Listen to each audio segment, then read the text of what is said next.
Everyone, thank you so much for coming to this month's book club for Save Ancient Studies Alliance. We're absolutely delighted to have the Jennifer Saint with us here today, and we're going to be talking about her new book, Atalanta. Before we get started, I am just going to read through a little bit of information about what SASA is. The Save Ancient Studies Alliance, our mission is to reverse the current downward trend in the study of the ancient world by engaging the public and bringing together students and scholars to share their passion for the study of the ancient world in order to inspire a vast new generation of students. And here you can see all of our social media. Feel free to screenshot this and give us a follow. And oh yes, here's our protocols. Be kind and respectful, listen and ask thoughtful questions throughout the event. Please do ask questions. Yes, that's why we're here. Please be patient with technology and those administering it. SASA live events are live streamed on Twitch, YouTube and Facebook. And we are recording these and they will be archived so that you can watch them back on YouTube. Listen along whilst you're making your dinner. And most importantly, have fun. And yes, just a note on the questions as well. Whatever you're streaming on, just leave a comment below and we'll be able to see your questions that way. Okay, and here, yes, our annual virtual conference is coming up soon. We do lots of events, seminars, panels. We also do some fun events like archaeo gaming as well. So please make sure to follow us on our social media. Check us out on our website to find out more information about that. And we are actually looking for people who might want to lead a panel or be involved in the conference to submit abstracts. So just screenshot that information that's showing up on the screen at the moment, and then you will be able to go off and do that. And if you want to become a recurring donor, and you like our live events such as our archaeo gaming, these book clubs, and our really super important reading groups, which I believe the next round are starting next week, if I'm right, please consider becoming a supporter of SASA with a recurring monthly donation. For as little as $3 a month, you can help us save ancient studies. So go to our website to donate and learn more. You can also do one-off donations. So yep, thank you for joining us and we hope you enjoy the book club. Okay, so Jennifer, it is absolutely wonderful to have you back with us again. I'm delighted to be back. Yeah, absolutely. How about we just get started? Would you like to maybe briefly summarize the premise of the book? We can kind of do maybe go a little light on the spoilers in case we haven't read it yet too. Mm-hmm. Yeah, well, I do try and go light on Atalanta's spoilers because I found in writing this novel that everyone that I spoke to, whether they knew much about Greek mythology or not, had heard of Jason and the Argonauts. Very few people had heard of Atalanta. And Atalanta is, as probably people joining this conversation will know, the only woman on board the Argonauts. So she was our only female Argonaut. But like the other heroines that I've written about, like Ariadne, for example, there is so much more to Atalanta's story than just this one heroic voyage, this one heroic exploit. She is raised by bears. She is adopted by a goddess. She goes on to join the Argonauts, and she is a heroine really unlike any other in Greek mythology because she gets to go on something very few women ever do. She gets to go on a hero's journey. She gets to be defined by something completely outside of gender, completely outside of the limitations and restrictions that we often find face women in Greek mythology. Her story is just one of so much joy and passion and triumph and celebration. And I really wanted to write about her because everything I found about Atalanta, her myth stood out to me so much because it's just so often we see her just coming out on top. And I felt I was ready, and I thought readers would be ready to meet a woman like that in Greek myth. I absolutely love that. Yeah, I mean, it was such a brilliant experience reading it. And I mean, personally, I must wrap my knuckles saying this, but I only knew Atalanta through the Metamorphoses. And as I found myself reading this book, I was like, oh my gosh. It takes a lot to make me gasp out loud, right? She does so much. It's insane. She has this really wonderful and really, as you say, unique story to women in Greek mythology. And yeah, you phrase that so beautifully, I think. Yeah. And her character, yeah, how do you think that she differs to other women that you've written about before in the past? Well, I think she's really different because I think the really fun thing about Atalanta, the really kind of exciting thing for me in building this character, because what we have, a lot of her myths are in the Metamorphoses. We find her in the Metamorphoses, and then we find references to her in people's when people have kind of talked about the Argonauts, written about the Argonauts, and there's a lot of dissent about who was on board the Argo and whether Atalanta was there or not, which more of later. Mm. But in kind of trying to piece together these episodes that she appears in, you know, particularly when we see her in Ovid, and figure out, well, how do these fit together and how do they build a complete character? How does this become an actual kind of living, breathing, three-dimensional woman that I can understand? What was really fundamental to her character for me was the way she stands out, the way that she is different, is that she grows up in the wild, is that she grows up completely outside the bounds of society.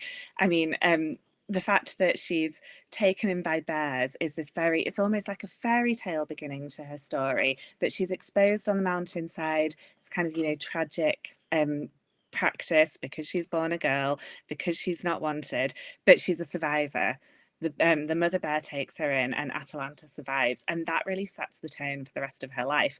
But I think it meant for me that, well, as I said before, she grows up outside of the patriarchy. She doesn't grow up in the mortal world. She doesn't grow up in the same society that my other heroines of Greek myth that I've written about have grown up in. And so she doesn't have those restrictions placed upon her. She doesn't actually have a concept of sexism or misogyny. Nobody has told her that she is less capable or less worthy or less important than a man.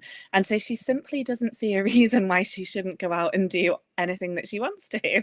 So it was really fun to kind of play with that idea, a bit of kind of a thought experiment of, well, what can a woman be if she grows up outside of patriarchy? What would that be like? What could she grow into? And that was just a lot of fun to write about. I think that's brilliant because a lot of the time, like we get a lot of ancient myth retellings coming out these days that do sort of explore the female perspective within Greek society and within Greek myth. It's really interesting to then like find a character within Greek mythology who kind of almost like is outside of that and then explore the same kind of dialogues from a completely new perspective. Yeah, and I think it's also, I think, quite a fun way into Greek mythology for people who maybe don't know it so well, because we can go into this world through Atalanta's eyes, so we can sort of learn about it alongside her, which I think is another plus to having a heroine who doesn't know what this world is. She's a fish out of water when she joins the Argo. Yeah, that's No pun she's quite intended. modern. Yeah, she's modern. Yeah. Fish out of water. Yeah. Is it fair to say that though she is quite a relatable character, there are some morally grey elements to her, and she maybe like enters society? Maybe I don't know. Well, yeah, and again, this is something that I really like about Atalanta, and I think that this kind of freedom to write a hero, to write a female hero, and I'm kind of specifically saying that rather than heroine, because she does go on the journey that you expect a hero to go on. She has that arc in her life, and to write somebody like that gave me a freedom, I think, to make her, she doesn't have to be nice. You know, we don't have to write our female characters to be nice. We can write our female characters to be as complex and ambiguous and as flawed as men have the freedom and the license to be. She's not going in pursuit of love or husband or motherhood or any of those things. She's going in pursuit of glory. And that means having a fairly single-minded, individualistic approach. And so while people ask me quite a lot about kind of writing a feminist character in a world before feminism, And I think that Atalanta is a really good example of this, because while you can kind of hold her up as this sort of the most feminist role model in terms of she has this demonstrates such great prowess, such great skills, such great confidence, but she is not championing the sisterhood. She is not out there fighting for these opportunities for other women to take. Atalanta is very much in this for herself, and again, that's just an interesting kind of character's mindset to get into. In fact, in terms of fighting for the sisterhood, it's almost like she doesn't understand the other women in the book struggles because she comes from such a different background. Yeah, absolutely. And she comes from the forest. This is where she grows up. So all of her instructions, all of the lessons that she learns in early childhood come from nature. And nature is a pretty ruthless and cruel place to be, albeit very beautiful. So she learns that it's about survival of the fittest, and so she has to be the fittest. And so I think she simply doesn't understand, if other people don't take up that opportunity, if other people don't live up to that, it's kind of their problem as far as she's concerned. Yeah. And you say the harsh realities of living in the forest. How far do you think that having a mother figure like a ruthless goddess Artemis might have impacted her, or how does she impact her? I mean, of all the mothers that you could have, Artemis Artemis is an interesting one. So yeah, so this is why I did take a little bit of creative license with the mythology. So we know that she's adopted by bears, and I found that just such a beautiful image, that this mother bear, and bears of course are this symbol of maternity in so many ways. You know, we get that we have this kind of this image of a mother bear being incredibly protective and ferocious on behalf of her cubs, and so she gets scooped up by this mother bear, and that just absolutely captivated me, that idea, that just kind of beautiful image of Atalanta snuggled up among the cubs. I thought was absolutely gorgeous. Real But she life can't teddy bears. exactly. But she can't stay there, and there was kind of practical reasons why I couldn't keep her there in the narrative. I was looking into real life cases of children who are supposedly brought up in the wild. You know, there are some existing real life cases of children who've been kind of allegedly adopted by animals, and in real life these are tragic stories of abuse and neglect. But the kind of common theme is that there is a window of opportunity to acquire language, for example. And I needed her to be able to talk. Otherwise, this is going to be a really different novel if she was growling at everybody all the way through. So I had to get her out of the bear's embrace at some point, and I looked into how cubs do actually leave the mother and what that process is. And this is where in mythology it's the consensus is that she's taken in by a group of hunters, and that tends to be assumed to be huntsmen. They'd be male hunters, of course they would be. Except why would that be? I thought because Artemis rules these forests. Artemis is the goddess of the forest. Artemis is the goddess of the hunt.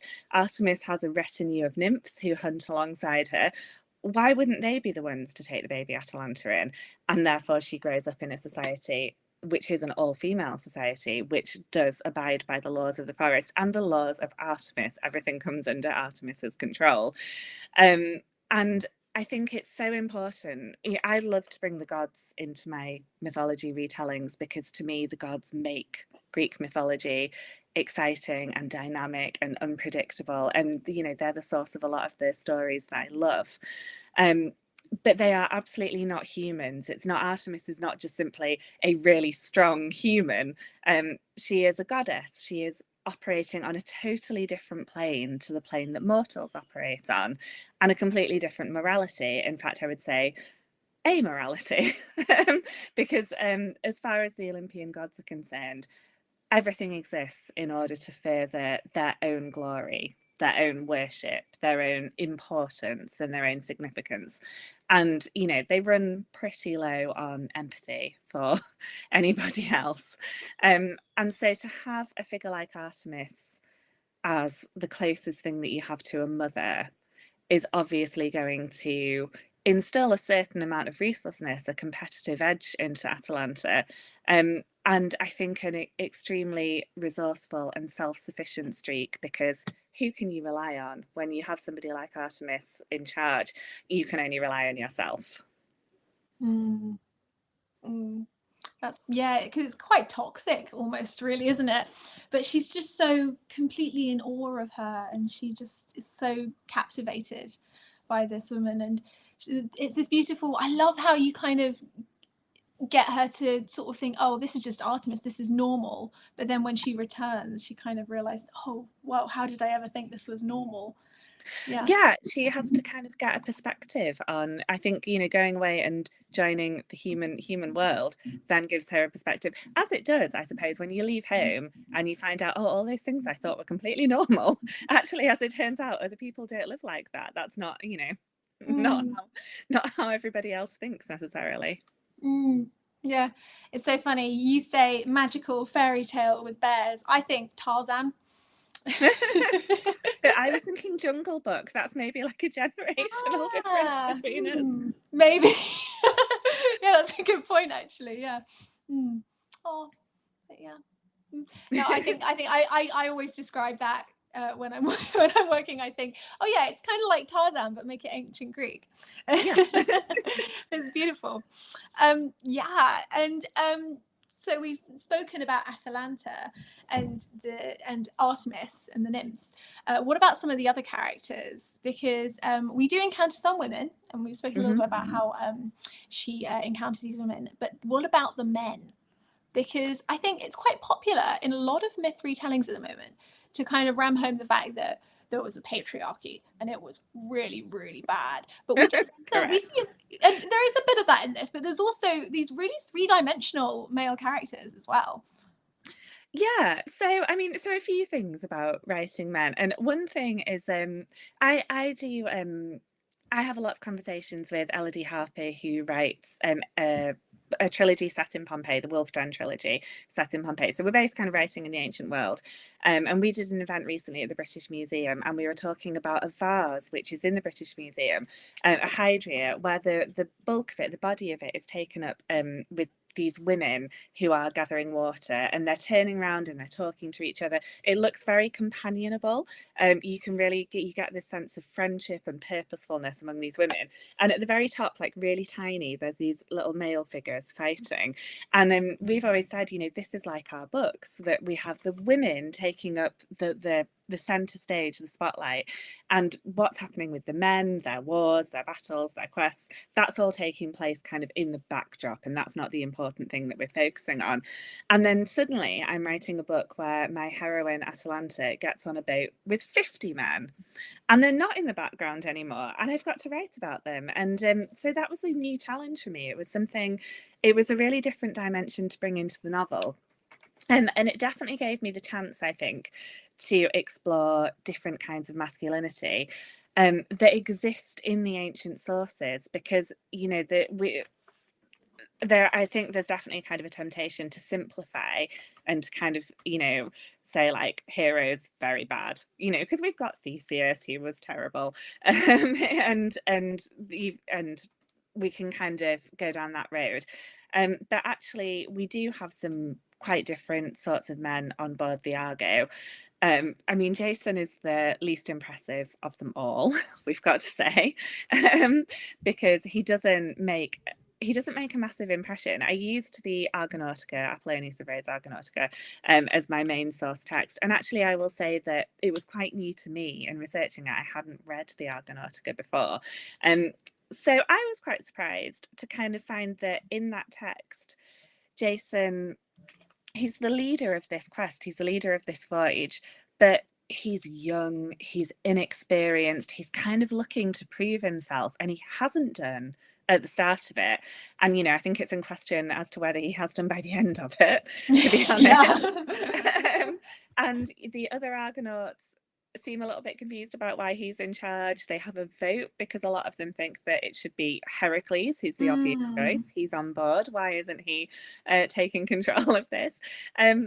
So there was a real difference there, because you've got Heracles, who is kind of your archetypal hero. He is the mighty Heracles, and is kind of larger than life. And then you have Jason, who is referred to as the one-sandaled man, which is a lot less impressive than the mighty Heracles. I've got to say, he lost his shoe in a river. It kind of sums him up.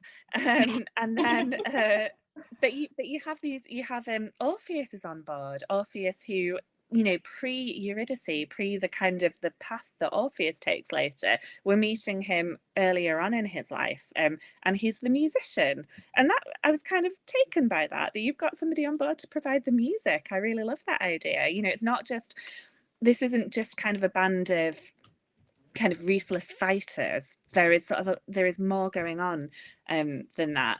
And you have this generation of heroes before the heroes of the Trojan War. So you have the fathers of some of those heroes. In particular, we've got the father of Achilles, we have Peleus. And to kind of try and build their characters, I said, well, what do I know about these characters already? What exists? What can I go and find out about them when I research?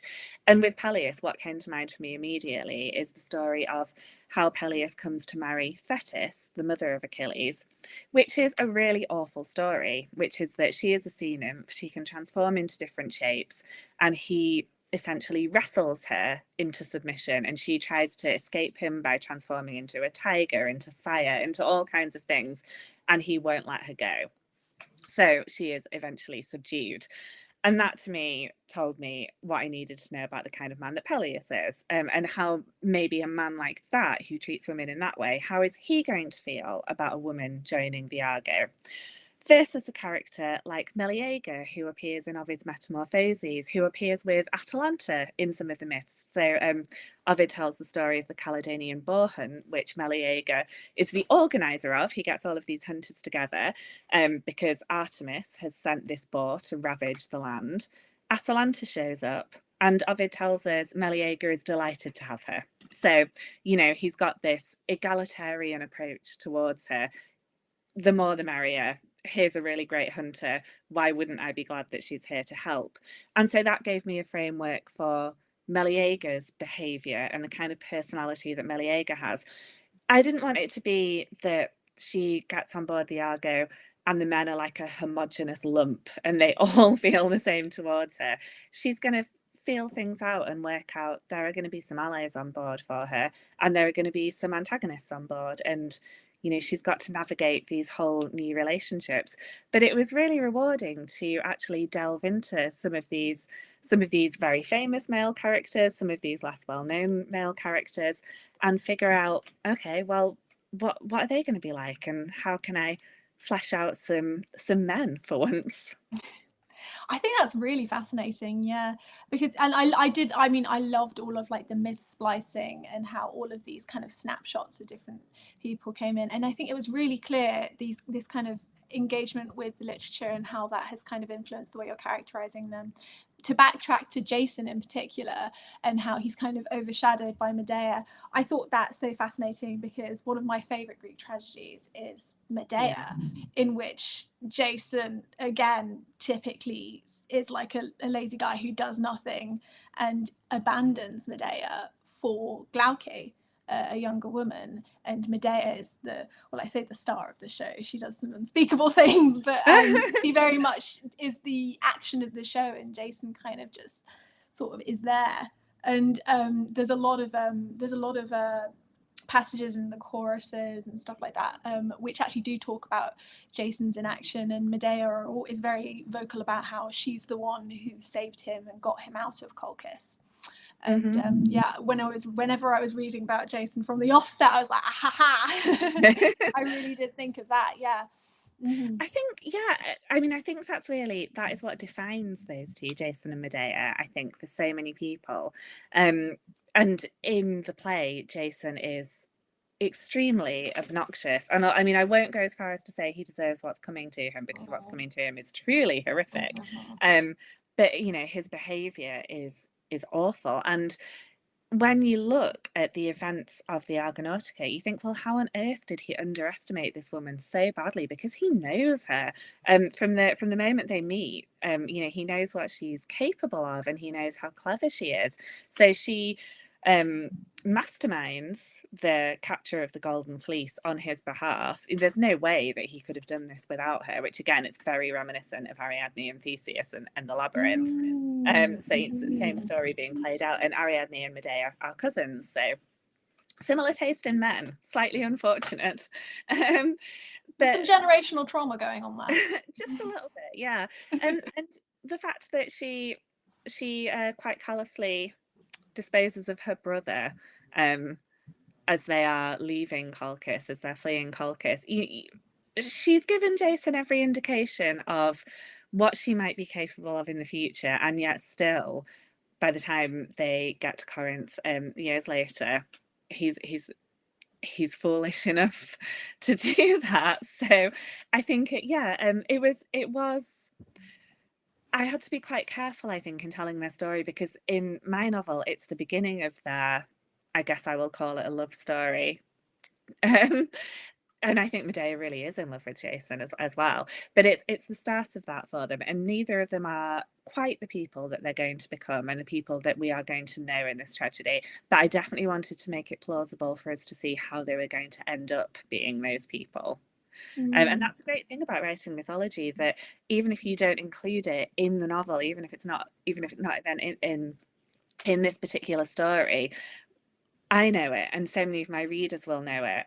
And so to kind of be able to play around with that a little bit, I think is just can be an Easter egg for us all to uncover.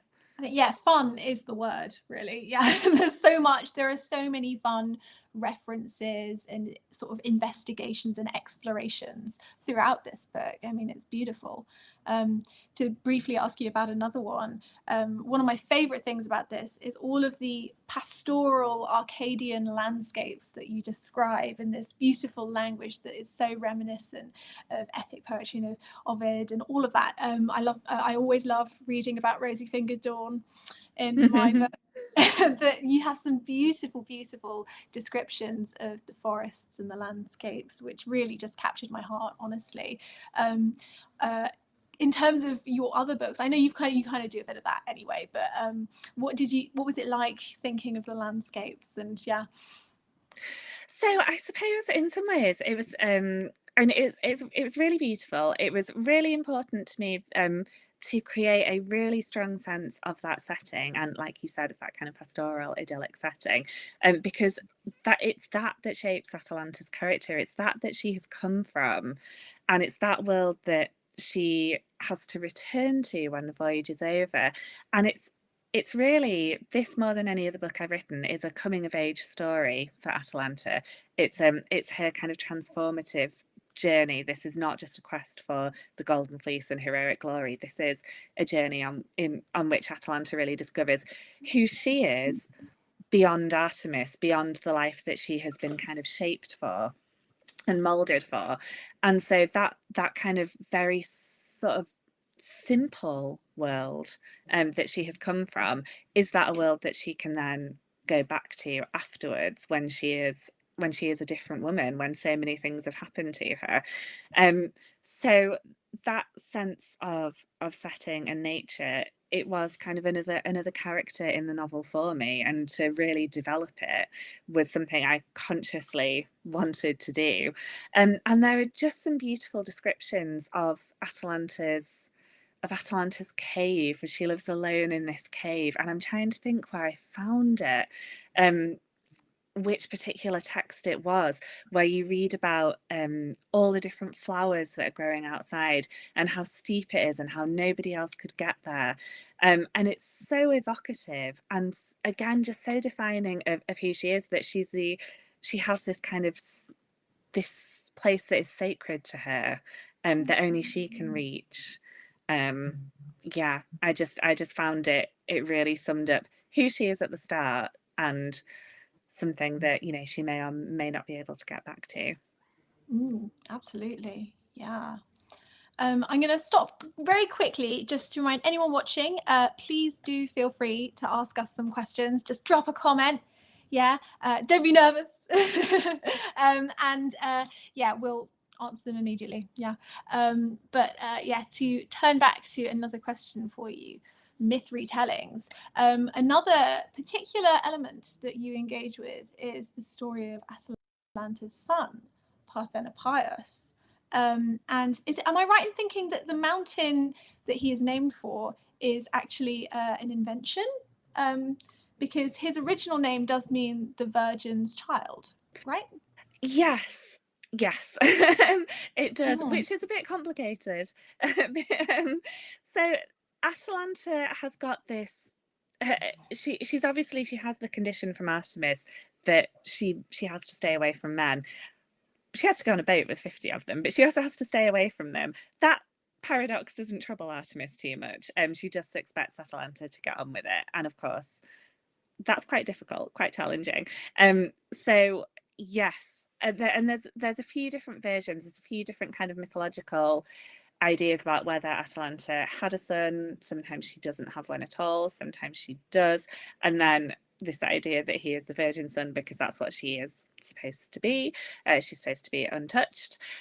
Sometimes the father of her son is Ares. Sometimes it's Hippomenes. Sometimes it's Meleager. There's a few different ideas. But there were two kind of really striking points for me in mythology about this son, whether he exists or not.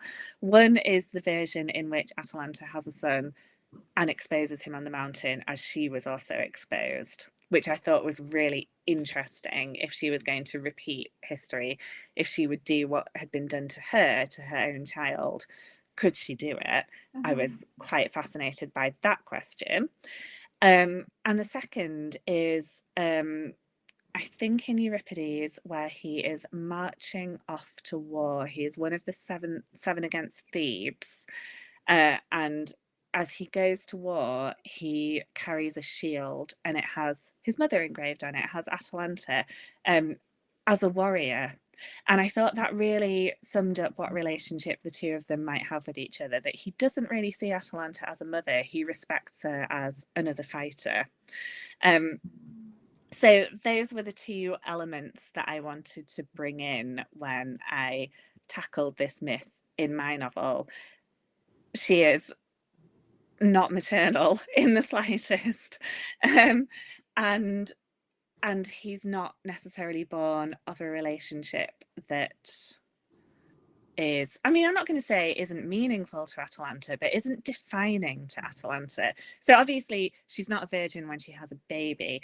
That's a Christian religion. But I suppose what it could suggest to me, if you kind of get kind of more metaphorical about it and kind of less literal, is that she's not anybody's wife. She's not marriage is not something that she aims for, famously. She's quite opposed in a lot of the myths about her, and so this isn't something, she hasn't necessarily sought out love. She might have sought out sex, but she hasn't necessarily sought out a long-term relationship. Yeah, that's it. I think because I seem to remember stumbling across some account somewhere where an ancient writer attributed that title again to what you say about how she kind of lives outside of this patriarchal society. She's not married. That is again, and we talk about how like this is Atalanta's character in a nutshell, and she was very much recognised for that throughout antiquity, wasn't she? And a lot of interpretations of the myths, again, trying to avoid specifics of everything, but again, throughout the ancient myths, the different things that happened to her in mythology. I think there are quite a few critics who read them to be reflections on how she escapes societal restraints. Yeah, if you catch my drift. Exactly. She doesn't conform to society's norms and expectations of what a woman is going to be. And I think fundamentally, when we look at the ancient world, women's value is defined by whether or not they are mothers. That is kind of that is your function, that is your role in life. And Atalanta has a very, very different idea about that. And to duck back again to this themes of motherhood, we've talked a little bit about how this isn't necessarily a feminist character, but more a character who is an emblem for feminist concerns. And how motherhood isn't for every woman. this is very, very important discussion we are having today with pro-choice Mm-hmm. and women's rights. How do you think Atalanta kind of almost becomes a bastion for everything that's kind of been talking about? She's a really great example of a woman who is caring, and she just kind of realizes that it's not for her, and she just wants to escape that role. Yeah, I mean, she wants to have a career. Yeah, exactly. She wants other things out of life, and I thought that makes her relatable to a lot of women, and I think underlines the cruelty, I think, of expecting women to conform to this expectation if they don't want to. And I think I was particularly struck by the inequality, because the Argonauts, obviously, they're all men. Their first stop is the island of Lemnos, in which they famously, the women of Lemnos are quite keen to procreate for various reasons. And you imagine, all along this journey, this kind of idea preoccupied me. Well, how many babies might the male Argonauts have left behind in their wake and never known and never cared and never had to have dealt with any of the consequences? And a woman in the same situation, it's inescapable. She cannot get away from the fact that if she becomes pregnant, she can't just sail off and not deal with it. And it really bothered me that the other Argonauts could just kind of carry on being heroes and do whatever they want. But if that happens to Atalanta, she will be trapped and she will be judged. And Artemis in particular will hold that over her. And it was one of those kind of situations in which you go, well, this is a story from thousands of years ago, and here's how it's still really relevant and important, and kind of comes back to the reason that these myths are we're still enjoying them, and we're still getting so much from them, because they are reflective of our lives as well in so many ways. It's funny how it always comes back to that, isn't it? Yeah. Mm-hmm. Yeah, really well put. And that's it. Yeah, the physical toll of a pregnancy on a body. Yeah, which I think is something you describe very sensitively and beautifully in the book, I think. Yeah. Well, and for an athlete as well, for somebody who defines herself by her speed and her skill, it's a real transition. Absolutely. And writing myth retellings like this, we've spoken a bit about how it compares to different characters that you've written before, but how has this retelling, we've spoken a bit about how writing male characters as well is something new, but how is this myth retelling compared to the ones that you've written before outside of that, perhaps with the literature range available? Yeah, well, so there's, I think what is always the case is that when you're writing women's lives from ancient mythology, there are always so many spaces to fill in. There are always so many gaps, which makes it such great material to be writing about, to be writing reinterpretations or reimaginings of, and because it gives us so much license to be creative and to flesh these characters out into real people. But yeah, for Atalanta, I found that using the Argonautica as one of my source texts, which, if I'm talking about leaving gaps, Atalanta is not in the Argonautica. She shows up at the start and she asks to join, and Jason tells her no. It's one of the few decisions he makes, because he doesn't make a lot of decisions. Very much in favour of passing the book in general, but he says no to Atalanta. You can't possibly join. I'll take your spear instead, which is very annoying. Which also, I think, speaks to the idea that that there was a discussion about this going on in the ancient world, that maybe other writers were saying Atalanta was on board and Apollonius was here saying no, she wasn't. And we do see that disagreement kind of pop up in different texts, sort of centuries apart even. So I was using as my main source material a text which didn't have my main character in. So that was a really different experience, because it meant that I was then kind of seeing, well, here's a story she's been written out of, and now I'm going to write her back in, and I'm going to use the events, and I'm going to use the same route that the Argonauts will go on, but I'm going to see all of this through Atalanta's eyes, and I'm going to insert her into these key moments and figure out what role she would have played if she was in it. So there was more, I guess, from that perspective, more invention required because she's so absent. Whereas when I was writing Electra, and it was the stories of Clytemnestra, Cassandra, and Electra were my three narrators, they are very present. They are in a number of tragedies. Aeschylus, Sophocles, and Euripides all wrote this tragedy, so I could pick and choose from these different texts which presented them, and kind of piece the characters together that way. Whereas in Atalanta's case, it was the opposite. It was, well, here's where she isn't. Let's put her in and let's figure out who she is like that. It was also, I think, the Argonautica is so much less weighty than the Iliad, which I was calling upon in Electra. So much less so than obviously the tragedies that I've just spoken about. It is a really great adventure story, and there is so much action and so much dynamism in it, that there were a lot more conflict scenes to write. There are a lot more physical scenes to write. There was the opportunity for some more romantic scenes than, you certainly don't get the opportunity for that in much of Electra's story. So all of that was different.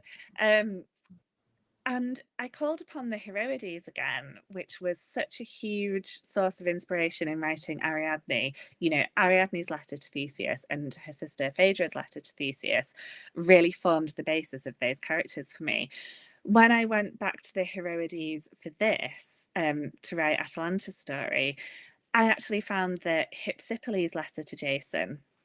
So Jason, sorry, I said his letter to Theseus, she writes to Hippolytus, excuse me. It's Jason that gets two letters written to him. So Hypsipyle's, he must have been really good looking. I mean, blimey. He must have had something about him. It's inexplicable. But I didn't like Ovid's portrayal of Hypsipyle at all. It's a rare moment in which I diverge from Ovid and I say, no, Ovid, don't like it, not on board. I love everything else you do, but this didn't work for me. Because Hypsipyle is she's the queen of Lemnos. It's the first stop on the Argonauts' journey. They get to this island and there's no men on the island, and they don't think to ask why. And maybe they should, because it's quite significant. Anyway, Hypsipyle's in charge. She really takes control. And Ovid has her writing to Jason, lovesick and desperate for him to return. And it just didn't ring true for me at all. Here is a woman who has vanquished the men on her own island. She's come up with a plan for their continuing survival. I really don't think that she's going to be pining after Jason. So I really took her letter in the Heroides as a jumping off point in the other direction. I was like, going to go somewhere else with this character. Thank you very much. Yeah. Interesting. Yeah.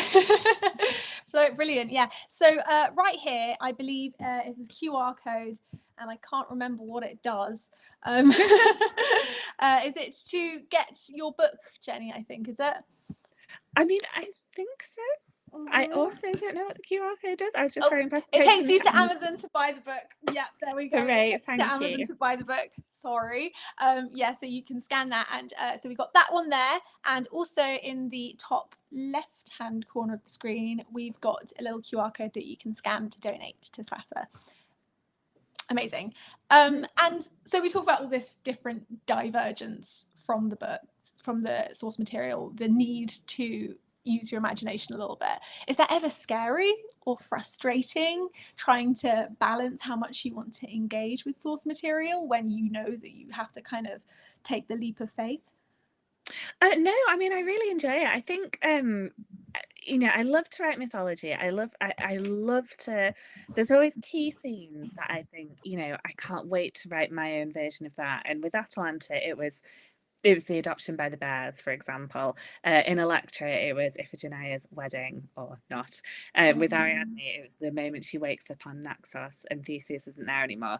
There's these, these amazing scenes from mythology that I think I really want to write, that I really want to recreate it, to take myself there and to live it and to bring other people along with me. But then sometimes there are moments in myth where you think, I've got to include that, and it's going to be more difficult to work out how. It does create some certain constraints on you as a writer as well, where you think, how on earth am I going to take this character into this place? And with Atalanta, something that really put me off writing the book initially, when I started considering it, was the episode in Atalanta's mythology when she runs the foot race. So this is kind of the other key moment. So for Atalanta, there's the Argonauts, there's the bears, there's a Caledonian boar hunt, which we mentioned, and then there's this foot race. And the foot race kind of sits separately to the rest of the mythology, and it's entirely possible that a reason for this could be perhaps there were two Atalantas originally, because we do have two different origins for her. We do have two different sets of parents suggested for her. So there's a Boeotian Atalanta and there's a Peloponnesian Atalanta. They may have been two different women and their stories have kind of merged together. Or it could be that there was one Atalanta and two different regions wanted to lay claim to her because she's so amazing. And that the foot race kind of seems to lend itself to the theory, the two Atalanta theory, I think, because it's quite at odds with the rest of the stories about her. It brings her fully back into the kind of, the mortal world, human society. She goes back to her father, who had exposed her on the mountainside as a baby. He wants to reclaim her. But his condition for that is that she gets married, and she says, well, I will only marry a man who can outrun me. And so he sets up this foot race. And in Ovid, in the Metamorphoses, she says, yeah, and by the way, anyone who loses a foot race, he can lose his head. And then all their heads go on pikes. And I was kind of thinking about this, and I was like, yeah, I don't know how I'm going to sell this woman to any readers. This isn't a moment where she's very nice. So that was an issue for me. And the foot race in Ovid is won by deception. Somebody does beat Atalanta. And that felt, again, like, oh dear, this doesn't feel like a very empowering feminist moment. If she's going to kind of get tricked into marriage. And the way that he beats her is that he's not faster than her. He takes these golden apples, the golden apples of the Hesperides, and he throws them in front of her. And the implication seems to be she's so overwhelmed by how pretty and shiny they are that she loses her focus. So that none of this foot race women and shiny objects. We're like magpies, honestly. Well, that's it. And I thought, yeah, am I going to leave the foot race out? But it's so defining. What am I going to do with this moment in her mythology? How am I going to work it out? And so I thought, well, the first thing I had to do was to go deeper into research onto these golden apples, and figure out a reason why she would go after them beyond they are very shiny. And it's so interesting, the history of the golden apples, because of course I'd come up against them because they spark the Trojan War. The three goddesses, Athena, Hera and Aphrodite, have this very bizarre beauty contest judged by Paris over who's going to get the golden apple, and it leads to the Trojan War. So they're obviously very significant, but I was more interested in the more ancient history of the golden apples. They are created by Gaia, who is the primordial goddess of the earth. So everything begins with Gaia. There is chaos, and from that she emerges and she shapes the world and everything in it. So all of the other primordial deities come from her, the Titans are born from her, and ultimately then we go on and we end up with the rule of the Olympians. And Gaia creates these golden apples and she gives them to Hera as a wedding present. She doesn't give them to Zeus, she doesn't give them to Zeus and Hera, she gives them to Hera. And so for me already, these apples are associated, therefore, with this very ancient primal female power. They have come from Gaia to Hera. And that was significant. And then they kind of get hijacked along the way. And they are desired by other gods, and they are desired by heroes, because we see them again in the labours of Heracles. One of his labours is to go and steal the golden apples. And when he does so, we get this description in the Argonautica. The Argonauts actually come across the devastation that he leaves behind, and you've got the nymphs of the Hesperides are distraught and they're terrified by what's happened, and he's slain the serpent. And it felt like this was a really masculine display. I mean, obviously Heracles is your kind of like ultra masculine archetype. And it feels like the apples kind of, they become something else at this point. They become a symbol of heroism and heroic glory. And both of those things relate to Atalanta, this female power and this desire for heroic glory. And both of those things make a lot more sense than simply, this is very pretty. I think I would like to have it. And when you start to think about the apples in that way, then they take on a different significance. And then you can look at the foot race in a different way, and you can see where Atalanta ends up in that foot race from a different perspective. So yeah, so sometimes to go back to your question, sometimes I know, I loved all of that, honestly. Yeah. sometimes the empty spaces are just really exciting to do something different with, and sometimes the bits that are filled in are really challenging, because you just wonder, how on earth am I going to make this work and relevant and fit the character, my version of the character. And I think all of those things, that both of those things are what make the writing process actually really, really rewarding. And I will say, you did a bloody brilliant job with reorienting that race scene. I thought that was absolutely fantastic. I thought, whoa, wow, what a clever way of putting it. It's funny because it was the thing that made me nearly not write the book. And then I was galloping to get to that point. I was like, I can't wait to write this scene once I'd figured out what I was going to do with it. I really love doing that. It's the book's main character moment. Yeah. Okay, guys, we have about 10 minutes left, so please, if you do have any questions, drop a message in the comments. I've seen a few people have scanned the QR code, so yeah, don't be shy. We're here for you. So yes, please do. And yeah, I have one question myself. It's more of like a parallel that I observed, and I would love to hear your thoughts on Atalanta and Camilla in the Aeneid. I think they're two quite similar characters, in the sense that Camilla too is represented a little bit in the sense of Artemis, in Artemis's image. She's a young virgin girl, and she is defeated in battle when she is distracted by a shiny object. And that's her ultimate downfall. And it's interesting. I think I've always wondered, is Virgil looking to Atalanta with that story? Or is it, I mean, yeah, I just think it's an interesting sort of, yeah, it's an interesting connection, I guess. That's, yeah, I'd love to hear your thoughts on it.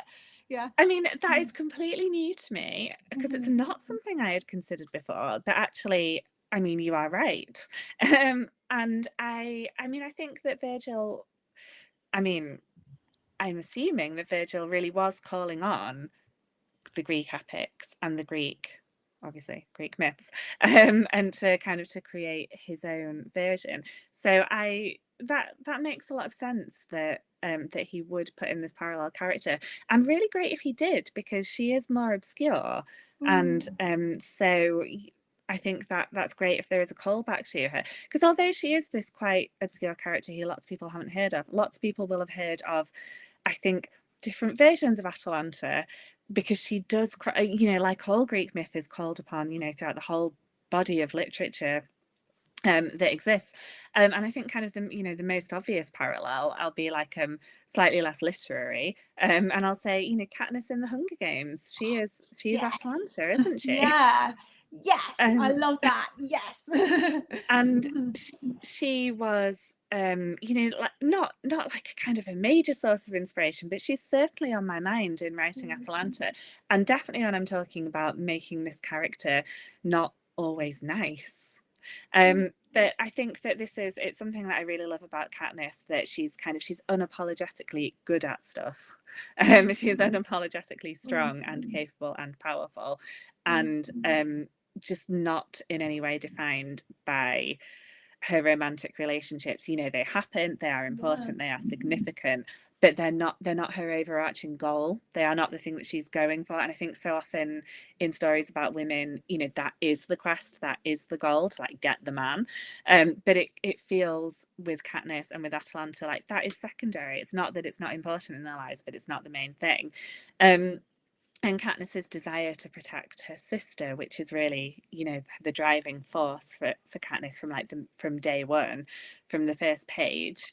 For me, that translates for Atalanta to her desire to protect the nymphs, that she has got this strong sense that she is the guardian and that she will protect women who are less capable than her from the dangers of the forests.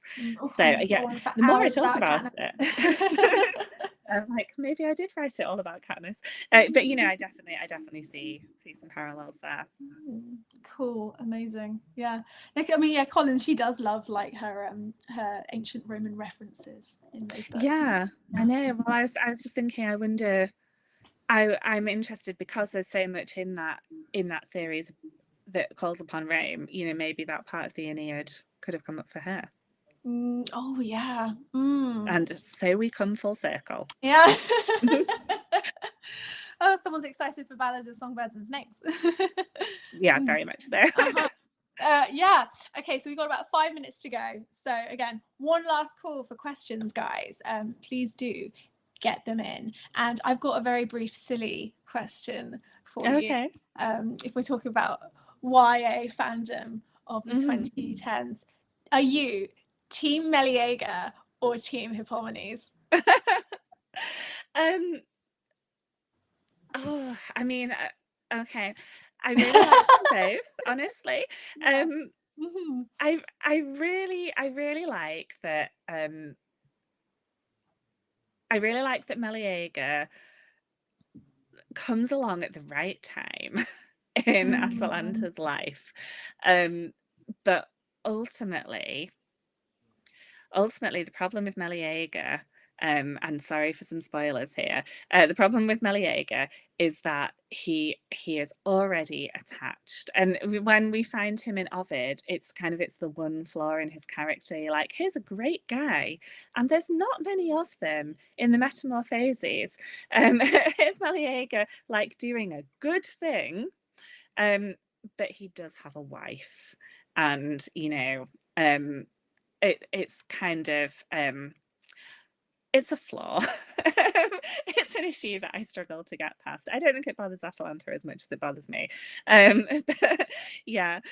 But for Hippomenes, I had a little bit less to draw on for Hippomenes, so I was kind of able to create that character a little bit more, and I was quite interested in. So I'm really trying not to give too many spoilers. Yeah, sorry, that was probably a bit of a dicey question on my part, guys. Mea culpa. Yeah, but no, I was quite interested in Hippomenes, in the development of Atalanta's feelings about him. Let's say. Yeah, I like that. Yeah, I personally am Team Hippomenes, I think. But yeah. Oh, great. Okay, I think that's pretty much about it, really, guys. Yeah, Jenny, this has been absolutely wonderful. I mean, obviously I've read all of your books. I must say, I think this is my favorite so far. Oh, thank you. I absolutely loved it from start to finish. And if you guys haven't read Atalanta yet and you're thinking about it, please do. If you read one myth retelling this year, it's a great one. Yeah. Oh, that's amazing. Thank you. I think in some ways it really was my favorite one to write. I think it was my most enjoyable experience of writing a book. So I'm really glad to hear you liked it. Absolutely, my pleasure, honestly. Yes. So Is Cassandra still there? I don't know how Restream works, if we need to switch this off or anything, really. Oh, she's ending it now. Okay, lovely. Awesome.